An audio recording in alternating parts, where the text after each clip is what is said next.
Hey everyone, welcome to Wishing Well BBQ. I'm Dustin Wells, and today I'm going to show you how to make a delicious smoked chili. Let's do it.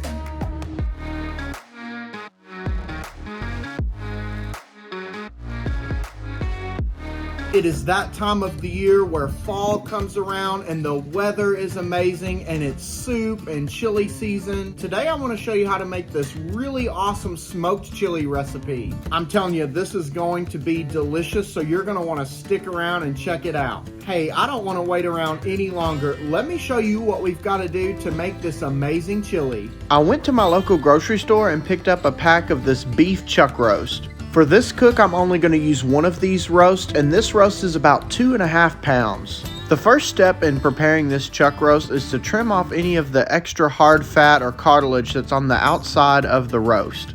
Once we've got it nice and trimmed up, it's time to season it, and the first thing we're going to do is use some yellow mustard as a binder, and we're just going to make sure we cover this roast all over. You're not going to taste this mustard in the end product, but if you're just totally against it, you could use olive oil. That's really just up to you and your preference. Now we're ready to add some seasoning, and you know I'm going to use my Wishing Well BBQ Texas Cowboy rub. If you don't have the Texas Cowboy rub, you can use any SPG that you would like, but we want to make sure we get a nice even coat on all sides of this roast.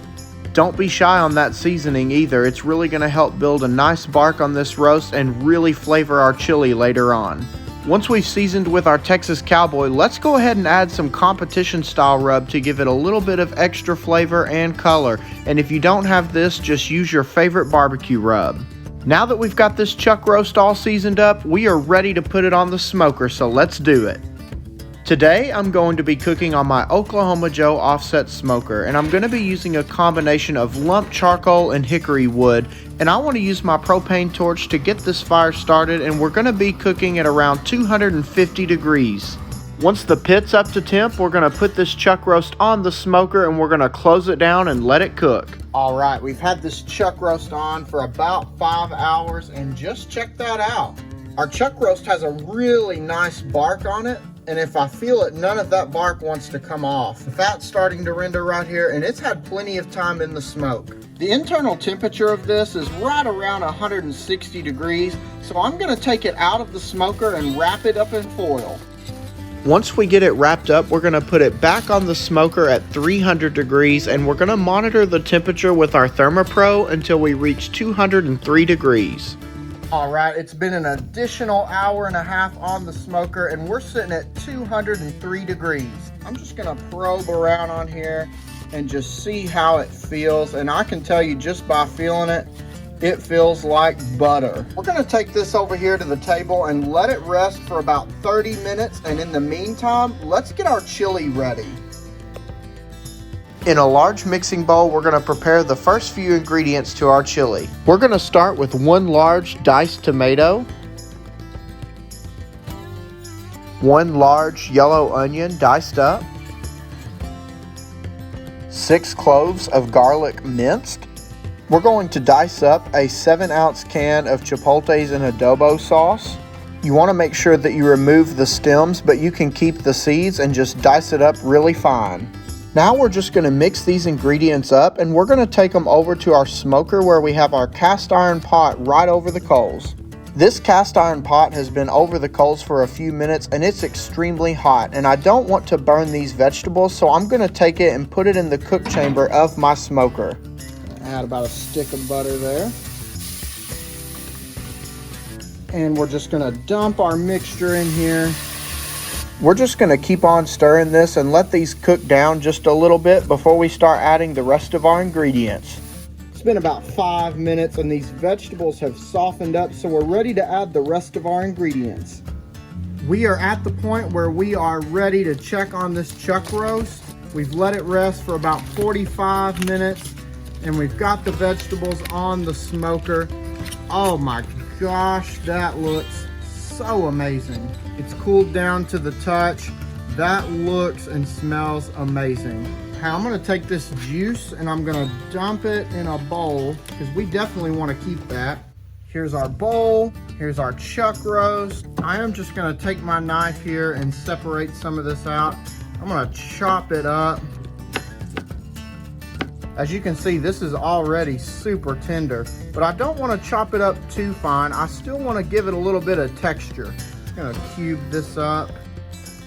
Goes through like butter. So this is really what I'm looking for. These are into about bite-sized pieces. They're still gonna break down a little bit as they cook in this chili and release some of that fat. It's gonna really make this chili amazing. Let's put this back in the bowl with the juices. Mix these around. Now let's go put it in the chili. Okay, here's our beef. Give that a solid mix. Now we're ready to add the rest of our chili ingredients, and we're gonna start out with two 28-ounce cans of tomato puree. Beans are always a hot take when it comes to chili, and here's my thoughts. If you like beans in your chili, then put them in there. If you don't, then don't put them in there. We like chili beans, so we're gonna put 2 cans of this Bush's chili beans in the mild chili sauce. Now we're just gonna give that a nice mix, and now it's time to actually season the chili. We're gonna start with a couple of tablespoons of our Texas Cowboy rub, 2 tablespoons of chili powder, 2 tablespoons of ground cumin, 2 tablespoons of oregano, and 1 tablespoon of cayenne pepper. And if you don't want any extra heat, you can just leave that out. Let's give all that a nice mix. This is what I'm looking for. It's a nice, thick, hearty soup. But as it cooks, it is gonna break down a little bit and release some of those liquids in the beans and in the beef. So it's okay if it's a little thick for right now. We're gonna close this smoker down and let this chili go for about an hour uncovered. I have had this chili on the smoker for a total of 3 hours. 1 hour uncovered and then 2 hours covered. I forgot to show the part where I covered it after an hour, but let's check this chili out. Oh yes. I've had my ThermoPro in here and it's been reading about 155, which is perfect. You can tell that those beans and that meat has broken down some. It's not quite as thick, but it still has a really good chili texture. This is looking perfect, so you know there's only one thing to do. I've got to get a bowl of this and take it to the table. Man, oh man, I tell you what, I have been smelling this chuck roast and this chili cook all day long, and I cannot wait any longer. You know that I've got to take a bite. But before we do, let's talk about what we did to get here. The first thing that I did was take a 2-pound chuck roast and trim off any extra fat that I didn't need. I covered it with mustard as a binder and seasoned it with my Wishing Well BBQ Texas Cowboy rub and competition style rub. I put it on the Oklahoma Joe offset at 250 degrees for about 5 hours. Then I took the chuck roast and wrapped it up in foil and put it back on the smoker at 300 degrees for about an hour until the internal temperature reached around 203 degrees. While I let the chuck roast rest, we went ahead and got our chili made. In a cast iron pot, we started cooking these vegetables listed here. Once those vegetables got cooked down, we went ahead and added the rest of these ingredients to our chili. We let the chili hang out on the smoker at 300 degrees for 1 hour before putting a lid on it. Then we let it cook for an additional 2 hours until the temperature reached around 155 degrees. And now here we are, and I can't wait any longer. Let's take a bite. This is an extra thick, extra hearty chili. And if you're looking for something a little bit more liquidy, you can always add a little bit of beef broth, especially if it starts to get too thick on you. Oh, right here, I can tell this has the meat, it has some of the vegetables in it. Oh, it looks amazing. Hey, cheers to you, cheers to a good cook. Let's take a bite.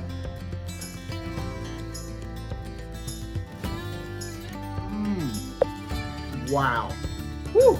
The chilies and adobo and the cayenne pepper add quite a bit of heat to that, but man, does it have a great flavor. And if you like spicy, you definitely want to add this to your chili. If you want it to be a little more mild, you could probably leave the cayenne pepper out, but I think that just adds so much flavor to this chili. The meat is just so tender, it just melts in your mouth. And it really does have a little bit of that smoky flavor. It really shows in this chili. That's some of the best chili that I've ever had, hands down. If you want to make a delicious chili like this for fall, this is the recipe you need to follow, because I'm telling you right now, it's so good. Thank you so much for checking out today's video. If you like what we're doing here on the Wishing Well BBQ channel, make sure you click that subscribe button below so that you don't miss out on any of the fun. Make sure you also check out all of our other socials, Facebook, Instagram, and TikTok. Thank you so much again for watching. Happy fall, and we'll see you next time.